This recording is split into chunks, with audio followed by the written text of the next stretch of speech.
Assalamualaikum warahmatullahi wabarakatuh. Para mahasiswa sekalian yang saya hormati. Ya, Alhamdulillah hari ini kita bisa bertemu pada mata kuliah metodologi penelitian ya. Oke, jadi ada beberapa eh, sub pokok bahasan yang hari ini akan kita kaji dalam perkuliahan ini, yakni pengertian daripada penelitian ya, pengertian dari penelitian pertanian, kemudian peran manfaat dari penelitian pertanian serta jenis-jenis penelitian. Ya, saya harap bahwa para mahasiswa sekalian bisa mempersiapkan diri untuk mengikuti perkuliahan ini yang direncanakan ada 14 perkuliahan, eh, kemudian ada dua ujian ya. Nah, dua ujian itu ujian tengah semester dan ujian akhir semester. Ya, semoga kita semua diberikan kekuatan untuk menghadapi tahapan-tahapan dalam perkuliahan ini. Oke, baik. Jadi secara umum, eh, saya coba bangun pengertian daripada penelitian itu sendiri bahwa penelitian merupakan sebuah proses ya, sebuah proses yang sistematik yang dilakukan untuk memperoleh informasi ya, pengetahuan atau pemahaman tentang sesuatu ya. Sesuatu itu ya fenomena, realitas ataupun masalah tertentu yang eh, akan diteliti ya. Oke. Dari situ kita bisa mengambil ada 4 hal ya. Pertama, ada sistematik. Artinya apa? Proses penelitian itu diorganisir dengan baik, dilakukan dengan metode tertentu. Nah, yang nantinya pada pembelajaran selanjutnya bisa kita temui bagaimana kemudian penelitian diorganisir, kemudian dilaksanakan ya, dan kemudian bisa diungkapkan hasil daripada uh, proses penelitian tersebut. Nah, kemudian ada objektif. Jadi memang penelitian dilakukan tanpa prasangka, praduga, dan lain-lain ya. Hasil yang didapatkan ini merupakan uh, interpretasi atas data atau fakta yang sudah diverifikasi. Artinya sudah ada pengecekan yang pada bagian ketiga ini ada kalimat dapat divalidasi. Ya, itu punya kaitannya dengan dapat diverifikasi pada objektif tadi. Jadi hasil penelitian harus dapat diulang atau diverifikasi oleh peneliti lain dalam kondisi yang lama, dalam kondisi yang sama maksud saya ya. Jadi eh, penelitian itu tidak kemudian menjadi sebuah tahapan akhir, eh, tahapan akhir dari penemuan itu. Jadi harus ada sustainable, harus bisa berkelanjutan dan terus bisa dikembangkan. Itu harapannya dalam sebuah pendekatan penelitian ya. Dan yang keempat dapat dijelaskan. Artinya penelitian itu memiliki potensi deskriptif, harus memiliki potensi deskriptif. Kenapa saya sampaikan potensi deskriptif? Karena dengan deskriptif itulah eh, penelitian dapat dikomunikasikan kepada orang lain, dapat disampaikan kepada orang lain. Jadi bukan interpretatif tapi deskriptif ya, berupa kayak laporan gitu ya. Jadi ini akan agak berbeda ketika dikatakan eh, interpretasi ya. Enggak, kalau interpretasi itu masih bagian daripada proses penelitian. Sementara dikomunikasikan itu berarti dalam bentuk ya deskriptif. Nah, jadi ini sederhana saja daripada sebuah pengertian dari penelitian itu sendiri. Mungkin bisa dipahami dulu sebelum kita melanjutkan pada subtema selanjutnya. Oke, saya coba apa ya istilahnya ya, mengelaborasikan ya. Jadi ada penelitian, terus ada proses sistematiknya, di mana proses sistematik itu bergantung pada informasi, pengetahuan, dan pemahaman.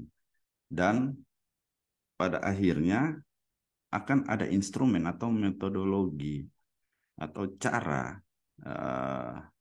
yang saya sebutkan, suatu kajian yang berkaitan dengan prinsip prosedur serta cara-cara yang digunakan dalam suatu penelitian ya.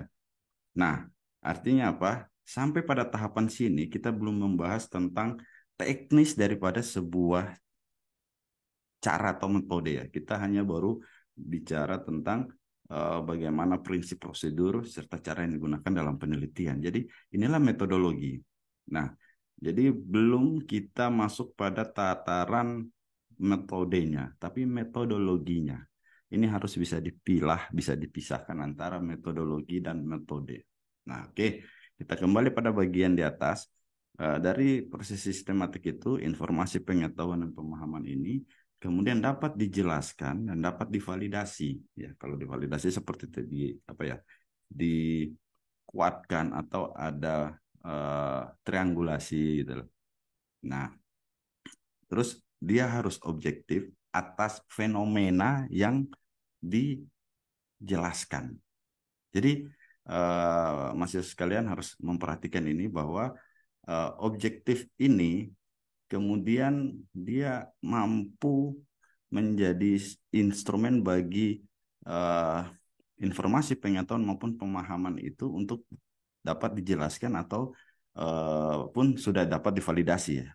Nah, disinilah kemudian objektivitas itu lahir dan fenomena ini bisa diungkap dengan kemampuan yang tadi saya sampaikan di awal, deskriptifnya, yaitu berarti bisa disampaikan ya. Oke, jadi dari skema yang sederhana ini saya hanya ingin menyampaikan bahwa disinilah kita membahas metodologinya, bukan membahas metodenya. Nah, nanti ada bagian tertentu yang kemudian baru kita membahas metodenya. Kalau kita bicara metode, berarti kita sudah membicara pada hal teknis daripada sebuah penelitian. Oke, jadi mohon ini bisa dipahami lagi. Kita pindah pada penelitian pertanian. Nah, kalau bicara tentang penelitian pertanian, berarti kita sudah masuk pada sebuah kegiatan yang sistematis, yang apa? Yang bertujuan ya, memperoleh informasi dan pengetahuan mengenai berbagai aspek di bidang pertanian. Oke, nah ini penting. Artinya apa? Bahwa pada penelitian pertanian kita sudah masuk pada metode, bukan lagi seperti metodologi yang baru kita jelaskan ya, tidak. Tapi ini sudah pada hal teknis seperti apa? Misalkan hal-hal yang sistematis untuk informasi seperti apa? Ya, tanaman, hewan, hama, penyakit, teknologi pasca panen dan lain-lain sebagainya. Oke. Nah, artinya kalau dengan hal teknis kita akan mempunyai orientasi yang terukur seperti meningkatkan produktivitas, ya kan? Ya, penelitian pertanian bertujuan untuk apa? Menemukan varietas tanaman atau hewan yang lebih produktif, tahan terhadap hama penyakit dan lain-lain sebagainya. Nah, ada juga optimalisasi penggunaan sumber daya, pengembangan metode pertanian yang lebih hemat, solusi bagi hama dan penyakit, peningkatan kualitas produk, inovasi, serta pengembangan ekologi. Nah, keseluruhan ini adalah orientasi daripada kegiatan sistematis yang bertujuan memperoleh informasi dan pengetahuan ya, di bidang pertanian. Nah, artinya apa? Mengkaji di sini berarti kita sudah mengkaji sesuatu yang teknis. Bukan lagi kita bicara tentang metodologi ya, prosedur-prosedurnya. Tapi kita sudah pada teknis. Mudah-mudahan dengan ini bisa membuka sedikit pemahaman tentang perbedaan tentang metode dan metodologi. Nah, seperti ini, saya coba sederhanakan lagi. Jadi ada penelitian pertanian, ada proses sistematik di sini untuk memahami, meningkatkan, mengoptimalkan ya. Seperti ini dengan orientasi kebermanfaatan. Orientasi kebermanfaatan dan hasilnya adalah meningkatkan produktivitas, keberlanjutan, dan kualitas. Nah, ini skema ini akan berbeda dengan skema ini. Ini skema metodologi. Dan ini adalah skema metode yang masih sederhana. Nah, ini penelitian pertanian. Jadi substansinya kita bisa melihat bahwa ada penelitian secara mandiri, secara umum, ya kan? Nah, sementara ada yang penelitian pertanian yang sudah secara operasional, ya kan? Jadi nanti silakan didalami dengan ada beberapa buku yang sudah saya lampirkan pada pertemuan pertama ini. Oke, mahasiswa sekalian, kita pindah pada subbab selanjutnya tentang peran manfaat daripada penelitian pertanian. Ya, oke. Sudah tentu penelitian pertanian punya peran vital ya untuk pengembangan ketahanan pangan, kesejahteraan, dan sosial ekonomi lainnya. Nah, apa yang kemudian berdampak daripada peran penelitian ketika kita bicara manfaatnya gitu. Nah, ada beberapa hal yang ingin saya sampaikan di sini, yaitu meningkatkan produktivitas ya.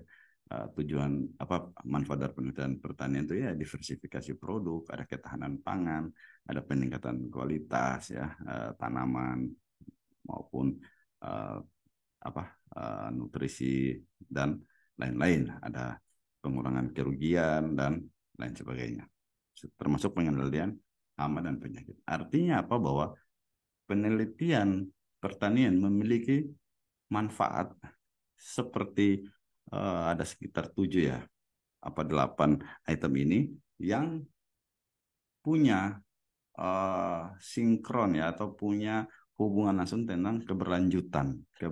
Jadi manfaat yang dihasilkan dari hal-hal seperti ini yang sudah saya warnai itu akan bisa memenuhi kebutuhan pangan global, mendukung kesejahteraan ekonomi sosial, dan mungkin masih banyak lagi yang belum saya tuliskan ya. Jadi nanti silakan dikembangkan mahasiswa sekalian agar bisa melihat secara jelas, secara jeli manfaat daripada penelitian pertanian. Saya yakin penelitian pertanian punya fungsi atau punya manfaat yang besar untuk pengembangan kesejahteraan sosial, ekonomi, dan lain-lain sebagainya.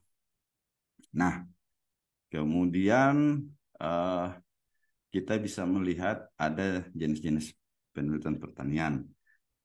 Secara umum ada penelitian dasar, penelitian terapan, ada eksperimen, ada observasional, ada penelitian kuantitatif, penelitian kualitatif, dan lain-lain ya.